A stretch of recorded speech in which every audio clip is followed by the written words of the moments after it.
नमस्कार, आप देख रहे हैं ईश्वर बिहार। मैं अभी प्रदीप कुमार अम्बेडकर सोच संस्थान में हैं और अभी वर्तमान की जो भारत सरकार के द्वारा जो है सुप्रीम कोर्ट जो है दिया गया, सुप्रीम कोर्ट के द्वारा जो दिया गया बयान जो है, जो कानून आया है क्रीमी लेयर को लेकर के, अभी पूरे भारत में इस तरह का माहौल बना हुआ है जिसके कारण आज जो 21 तारीख को भारत बंद का जो आह्वान किया गया है, इसके लेकर के मैं अभी हमारे साथ जुड़े हुए हैं संजय जी हैं और इनसे मैं बात करना चाहता हूं। पहले सबसे पहले बहुत बहुत धन्यवाद सर आपको। जी, आपको भी धन्यवाद।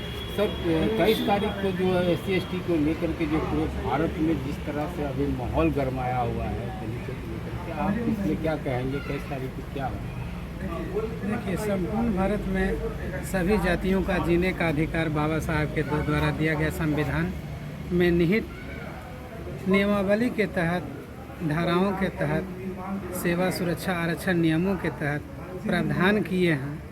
उनके अनुकूल आज भी अनुसूचित जाति जनजाति अपने जो बाबा साहब के द्वारा बताया गया था कि 20 वर्ष तक इनका रिजर्वेशन में चेंजिंग आना चाहिए।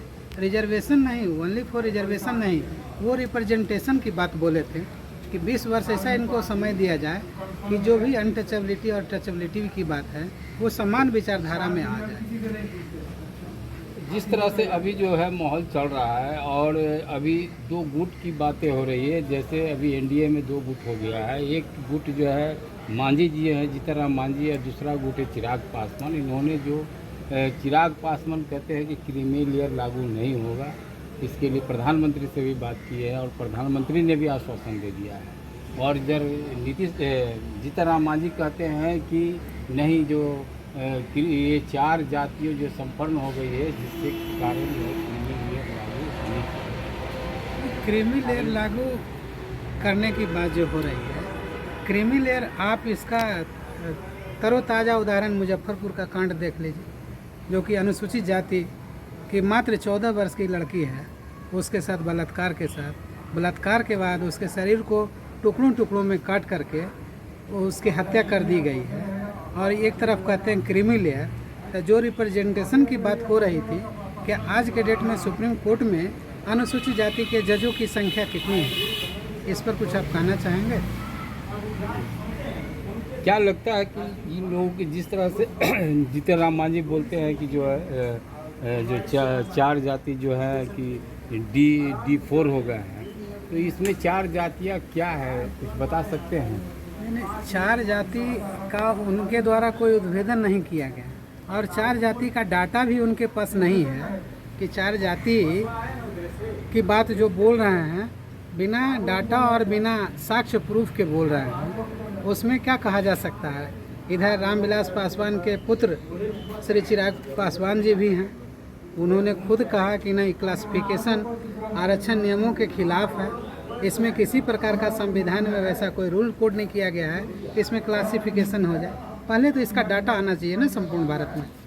संपूर्ण भारत में कितने जाति के लोग कहाँ कहाँ निवास कर रहे हैं, किनका आर्थिक स्थिति क्या है, शैक्षणिक स्थिति क्या है, हर स्तर में क्या रिप्रेजेंटेशन है, ये पता चले तब तो क्लासिफिकेशन किया जा सकता है, वर्गीकरण किया जा सकता है। क्या लगता है 21 तारीख को बंद रहेगा या ना? मैंने 21 तारीख को बंद किस प्रकार का रहेगा? बंदी रहेगा या बंदी नहीं रहेगा? देखिए, जैसा आज तक आप लोग यूट्यूब के चैनल से या फेसबुक के माध्यम से या अन्य चैनलों के थ्रू जो जानकारी मिल रही है, उससे हर वर्ग में, हर जाति में असंतोष की भावना है। जो सुप्रीम कोर्ट का जजमेंट आया है वो अनुसूचित जाति के खिलाफ आया है। ये पार्लियामेंट में होना चाहिए, इस पर डिस्कशन होना चाहिए, जो कि सुप्रीम कोर्ट में हो रहा है। ये तो संविधान के खिलाफ हो रहा है। जिस तरह प्रधानमंत्री के बाद बयान आए कि अब SC/ST पर क्रीमी लेयर लागू नहीं होगा, तो उस पर क्या कहना चाहिए? ST/SC क्रीमी लेयर में आएगा या नहीं आएगा, मैं कहता हूँ कि EWS को जब रिजर्वेशन मिला तो एक दिन में 9वीं अनुसूची में डाल दिया गया है। तो अनुसूचित जाति जनजाति अगर ये सुदृढ़ ढंग से है तो इसका आकलन करके इसको भी आप लोग क्लियर करने का काम करें, अन्यथा नहीं है तो रिजर्वेशन को रिप्रेजेंटेशन में बदलने का काम करें। समान स्थिति में आ जाए, उसके बाद रिजर्वेशन भी आप समाप्त कर सकते हैं।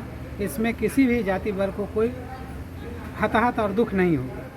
चलिए, आप जैसा देख रहे थे कि अभी हम संजय जी से बात कर रहे थे और इन्होंने स्पष्ट रूप से कहा कि ये सरकार की कोर्ट की संज्ञान लेने की नहीं थी आवश्यकता, ये जो है कि ये पार्लियामेंट का आवश्यकता था कानून बनाने के लिए, मगर इस तरह से जो नियम आया है वो गलत है।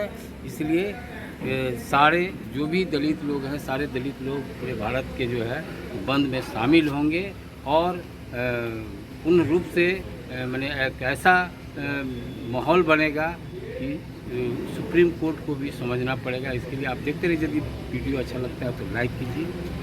जय हिंद, जय।